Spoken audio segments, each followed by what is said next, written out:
Now let's add a little bit more texture to our land. And what we're going to do is we're going to come down here. We're going to take our land layer here. We're going to select it. We're going to bring it down here. And we're just going to copy it. Oop, cancel. It's not exactly what I wanted to do. Of course, it's thinking about it because I made a mistake. There we go.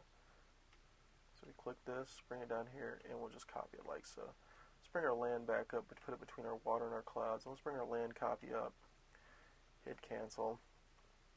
And let's bring it up and move it right between there like so. Now what we're going to do is we're going to click on, now that it's selected, let's click and add a layer mask to this. There we go. We got it like so. Now let's say, let's render some clouds on this. Render clouds. There we go.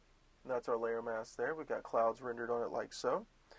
Now let's hit the brightness and contrast of this. Let's go to Image, Adjustments, Brightness, Contrast. Hoo-ha. And let's do, let's leave our brightness at 0, and let's just beef up our contrast on that just a bit on our land copy. There we go, like so.